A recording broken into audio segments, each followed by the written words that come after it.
Those of us that grew up in Nigeria in our early 90s and early 2000s, trust me, I think there's no way. It's rare for you not to have fear in you. A lot of us have so much fear in us because of the way we were raised, the way we grew up, and the things that were happening around us.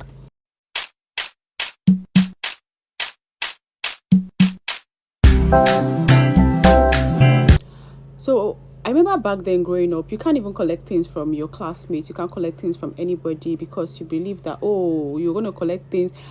I don't know if you guys remember after school hours. Yeah, after school hours, the maid, the kind of movies they show us back then. A lot of those things just make us have fears, and the things that were happening on the street, that when you collect something from someone, you're going to turn to a yam. Hey God, though. I don't know if that thing actually exists, but that was what we lived in. That was the fear that grew in us, that we got raised in. I remember back then in primary school, I don't collect things from anybody, because I believe that, as in, I don't know if I believed, or but that's what they told me, that if you collect something from someone, oh God, when you sleep at night, you're going to turn to yam. Even if you collect, maybe somebody is doing birthday in school, like I always carry that thing home. I'll carry home, and I never eat it. I mean, I'll do birthday, I'll go and share. People eat my stuff, but I won't eat anybody's stuff because of that belief, that's nonsense belief that they made us believe while we're growing up. Like, you can't even pick things. Do you know, like, I was thinking about it this morning, and I'm like, do you know the amount of opportunities I lost from fear? African parents, and the way they put fear in you. The amount of things that, the amount of opportunities, like I will see something, but the fear of, oh, this person is going to do this person is going to do that, I'll just lose it. A lot of us are suffering from this, especially those of us that grew up in our early 90s, that was born in our early 90s, and those of us that grew up in Nigeria in early 2000s, early 2000s, as in, we all have that experience. We all have those. I think that was a season. That was when all of those things were actually in vogue. Is it vogue or trending? Is that the word? Yeah, trending. So it's really crazy because, okay, let me tell you guys a story. I remember during that period that Uncle Murphy now, that there was Naira Scarcity, right? Oh, Naira was really hard. I remember I bought money from someone, like, it was really expensive. I thank God for one of my friends. Osas, God bless you. She was giving me money that time. She was giving me cash, and she even dashed me cash. She dashed me 2K one time. So it was like heaven when she dashed me that. Like, she added 2K extra to the money that I went to collect from her. No, never. She dashed me money plenty time, but it's not a sassy story now. But she dashed me money. God bless you, girl. I appreciated you that time. God bless you. So I went somewhere, and I also 1,000 naira note under the chair. I was sitting down. So I told the girl in front of me, because I thought the money was for her. So I told her, I was like, sister, this money. She said it's not for her, blah, blah, blah. She dropped the money. I'm like, I thought, she said, she actually thought it was mine. She gave it to me. And I'm like, no, it's not mine. She said it's not hers. I was like, oh, sorry. I thought it was yours. That's what I was trying to get your attention to it. So, and she just carried the money and dropped it beside me. I was like, oh, sorry. Then the man that was seated like 2 seats after mine was like, oh, like the old Kini actually got his attention, and he was like, well, I now explained to him, I was like, I thought the money was for her, so I got attention. She said it's not hers. He was like, oh, probably the person that sat down there before, because the person stood up to get water, because he came back with water. I think he stood up, went to get water, and came back. So, but the guy had left. I was like, oh, I didn't even meet the person. So later, it was like, I think the money was just there, lying down. The girl stood up and she left. The money was just there, lying down beside me. The man was like, this is me now. I don't even have 1,000 naira in my bag. I swear. Like, I didn't have money. I didn't have any money. I think it was the money that was me that it was 200, because I actually went Uber and I did transfer, right? Coming back, my aim was, I'm going to Uber, obviously. Because that period, if you cannot even get full. And when you're going to the filling station, they will tell you that if you don't have cash, they don't have POS, so you have to have cash. Where do you want me to get cash? I know the filling stations in my area. I don't even want to mention their names. I don't want to give anybody free publicity. I don't want to mention their name first, self.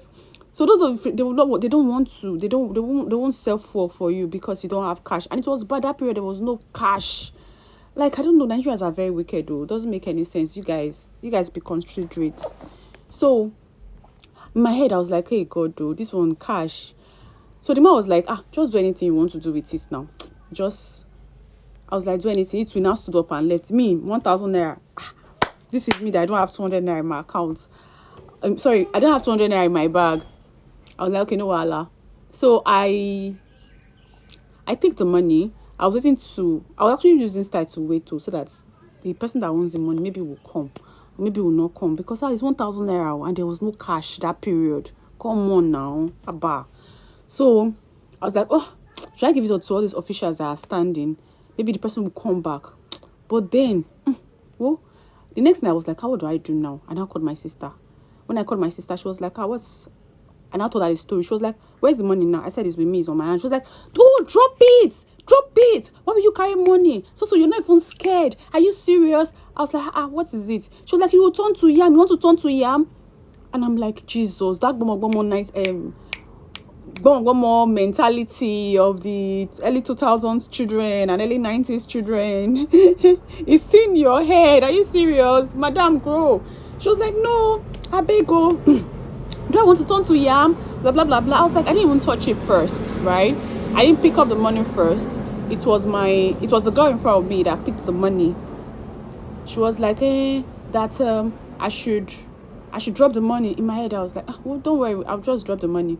But then I thought about it. I was like, I don't have any money. I held the money. Like, I was like, I went in. It was my turn. They attended to me. I came back. And then I was like, okay, fine.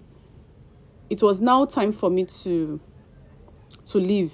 I waited. I think I spent extra 2 hours because of 1,000 naira just to wait for the real owner of the money. Probably the person will come back and collect the money, because I cannot just carry somebody's money. It was scarcity. As I waited, the person did not come. Now I carry money. Now I come out too. Now I go out. Actually ordered my Uber and I went home. That same evening, I wanted to go and go for, right? I need to go for the generator. So I was like, okay, maybe. I got to the first filling station. They weren't selling without cash. I went to the second one. They weren't selling cash. Waiting. The small fuel that I have inside the car will now exhaust because I want to buy for inside generator. I was like, what do I do now? So I was like, if I go to this third one and they don't sell without cash, I'm going to explode. As I got there, the same thing. I was like, God. I just looked inside like my bag, like, because I was still carrying my purse. It was a small purse, and I saw the 1,000 naira notes that I collected that time, and I smiled. I was like, thank you, Jesus. I just carried it. I bought 4. I came home. I thought maybe the generator was going to blow because I used the money to buy 4, but it didn't work. It didn't blow. We used the generator well that night. God had mercy on us, and then they even brought the lights on time. I was happy. But because obviously if they didn't bring the light, that 4 will have not reached anything. So I think they've not increased the 4. 4 was still like 185. But then the 4 will have not carried us, because there was no 4 at all in the house, and I bought 1,000 naira 4. But I will not lie you. I was scared.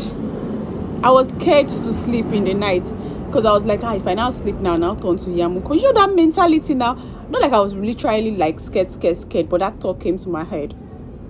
So I slept in the night, and I woke up the next morning, and I looked at myself. I was like, okay, I didn't turn to yam. I called my niece. I was like, come. She was like, can you see me? She said yes. I was like, okay, fine. She was looking at me like, what's wrong with this? I was like, well, don't worry. But honestly, as in this, like about 7 months after, because it happened in February, and I'm like, I didn't turn to yam. But the fear of, if it was something else now, trust me, I think I would have just lost it, because of the fact that, okay, I was scared. That's my aim of this whole story.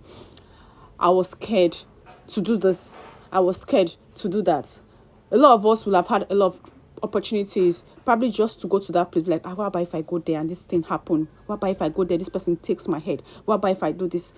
We've lived in so much fear. I just feel like it's time for us to let go of that fear, because fear holds us from a lot of things. Thank you. I love you. And this is Omoge's Diary, and I'm Omoge.